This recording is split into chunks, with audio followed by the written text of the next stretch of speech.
Episode keempat, Pendekar Dewa Abadi karya digital Panji. Di sebuah tempat yang jauh, ada seorang pria sepuh yang sedang duduk bermeditasi. Secara perlahan-lahan dia membuka mata dan menatap tajam ke depan, seakan-akan sedang melihat sesuatu. Sepertinya sudah waktunya. Pria itu berseru sambil terus memandang lurus ke depan. Benar, ini sudah waktunya. Tiba-tiba muncul di sampingnya sosok bercahaya yang sangat terang. Tidak kuduga sampai selama ini. Pria sepuh itu menghela napas panjang. Dia bangkit dari tempat duduknya dan sedetik kemudian pria itu menghilang seakan-akan tidak pernah ada di tempat itu. Dia kembali muncul di puncak gunung dan menatap tajam ke arah selatan. Baiklah, ini memang sudah takdir. Pria sepuh itu teringat ketika bertarung melawan 29 jagoan sekte aliran hitam. Saat meledakkan jurus 9 matahari, seharusnya dia sudah mati karena ledakan itu. Akan tetapi ketika hampir meledak, tiba-tiba cahaya itu muncul lagi dan memegang pundaknya.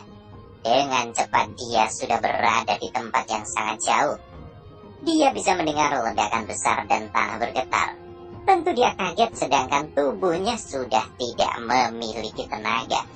Sosok yang bercahaya itu menggunakan kekuatan ruang waktu, membuat orang bisa berpindah dari satu tempat ke tempat yang lain. Sosok itu memiliki alasan kenapa mau menyelamatkan dirinya. Alasan sosok itu ingin pria sepuh itu mendidik langsung anak yang akan memiliki takdir. Selesai menghela napas panjang, pria sepuh itu menghilang. Dan dalam 5 tarikan napas, pria sepuh itu sudah berdiri dalam sebuah rumah yang sedang terbakar. Di depannya terlihat seorang pria bertopeng sedang mengangkat pedang. Pandangan pria sepuh itu tertuju pada anak laki-laki yang sedang duduk menangis di depan 2 mayat. Anak kecil tersebut memegang wajah kedua mayat tersebut. Bisa dipastikan pria bertopeng itu akan membunuh anak itu. Ternyata masih ada manusia berhati siluman saat ini. Matilah kau bocah! Tiba-tiba pria bertopeng itu berseru. Pria sepuh itu memandang tajam ke arah pria bertopeng tersebut. Dia mengangkat jarinya dan bergerak seperti menebas udara kosong. Namun terlihat energi seperti angin berbentuk menyerupai bulan sabit kecil bergerak maju menebus leher pria bertopeng itu. Tubuh pria bertopeng jatuh dengan kepala terlepas. Pria sepuh kembali menoleh ke arah anak kecil itu. Dia berniat untuk mengajaknya keluar, namun anak kecil itu tiba-tiba langsung terbaring tidak sadarkan diri. Kasihan anak kecil ini. Biarpun anak ini ditakdirkan sebagai calon pendekar terhebat di masa depan, namun ternyata harus melewati pengalaman pahit terlebih dahulu. Pria itu memandang tubuh anak itu sambil menggelengkan kepala. Pria itu mengangkat tubuh anak kecil itu. Saat diangkat, dia melihat ada benda jatuh dari tangan anak itu. Sebuah kalung giok putih memiliki permata berwarna biru terang yang sangat indah. Pria itu meraih kalung itu dan mereka langsung menghilang. Tidak lama kemudian muncul kembali sekitar beberapa meter dari rumahnya. Pria itu masuk ke dalam rumah yang tidak terbakar. Namun ada beberapa mayat di sana. Setelah membaringkan anak kecil itu, pria sepuh itu keluar. Dia melihat ke sebuah kelompok sekitar 100 orang yang sedang asik tertawa dan minum arak. Pria sepuh itu menghilang dan muncul di tengah-tengah kerumunan. Kalian merasa senang setelah membunuh orang-orang dengan keji. Sungguh kalian bukan manusia. Lebih tepatnya kalian adalah binatang.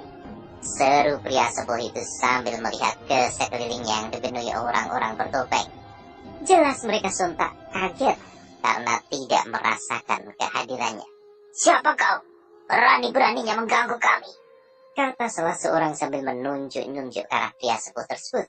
Pria itu menoleh dan memperhatikan orang tersebut. Melihat pakaiannya yang terlihat berbeda, sudah pasti orang itu adalah pimpinan kelompok ini. Kalian tidak perlu tahu siapa aku. Dan kalian sudah keterlaluan. Jika kalian dibiarkan hidup, akan lebih banyak lagi kekacauan di masa depan. Karena itu, aku akan mengubur kalian di sini juga.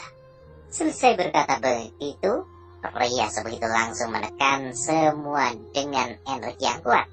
Mereka semua tewas tanpa perlawanan yang berarti. Hanya satu orang yang dibiarkan hidup, dan pria sepuh itu membiarkannya pergi. Seketika itu juga pria sepuh itu menghilang. Sedangkan orang yang selamat masih gemetar menyaksikan itu dari jauh. Setelah pria sepuh itu hilang, tanpa pikir panjang orang itu langsung menaiki kuda ketuanya yang sudah tewas tanpa sebab itu. Orang itu lari dengan sangat cepat memacu kudanya.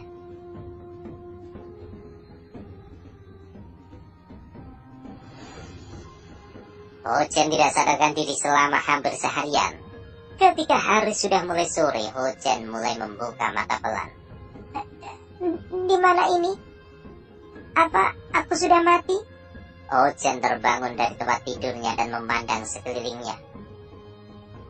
Tidak, ternyata aku belum mati. Ho Chen tersadar dan wajahnya terlihat kecewa. Kamu sudah sadar? Tanya seorang pria sepuh itu sambil menatap penuh iba. Ho Chen menoleh ke arah sumber suara tersebut. Dia melihat seorang kakek yang menghampirinya. Namun dia tidak mengenalnya. Kakek siapa? Apa kakek yang menyelamatkanku? Pria sepuh itu tersenyum. Dia mendekati Ho Chen dan memegang pundaknya. Namaku Fei. Benar, akulah yang membawamu ke sini. Ho Chen menundukkan kepala. Dia sama sekali tidak berharap untuk selamat.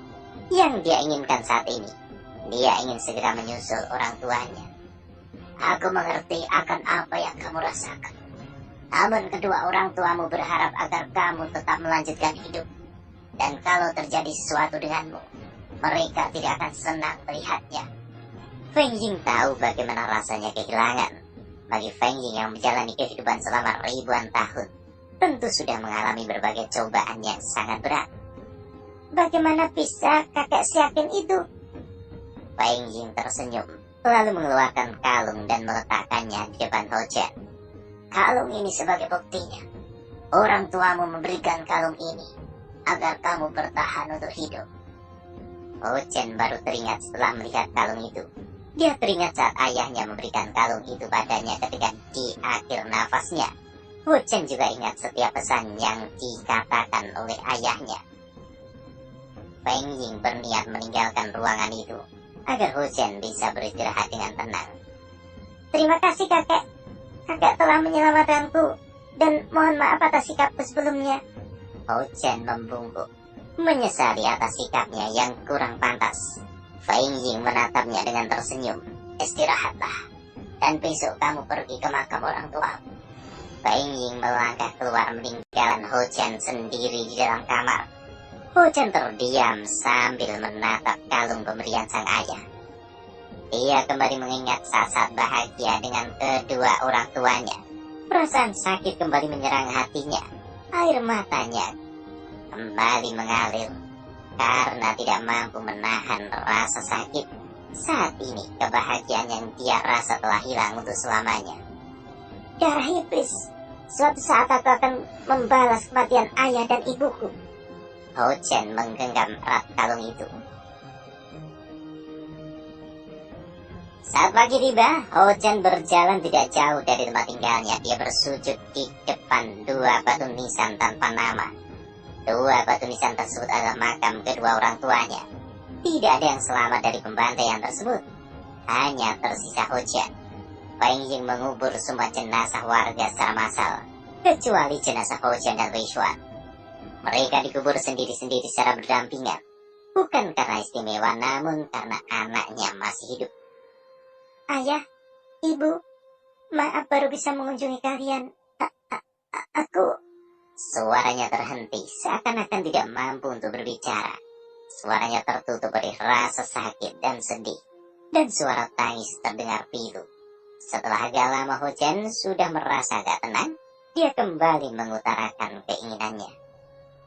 Ayah, ibu, aku berjanji akan bertahan hidup dan berusaha menjadi kuat. Aku akan melindungi orang-orang yang sangat berharga bagiku. Dan aku pastikan akan menghancurkan darah iblis suatu hari nanti. Beristirahatlah kalian dengan tenang. Ochen bersujud 3 kali, lalu bangun menyeka air matanya.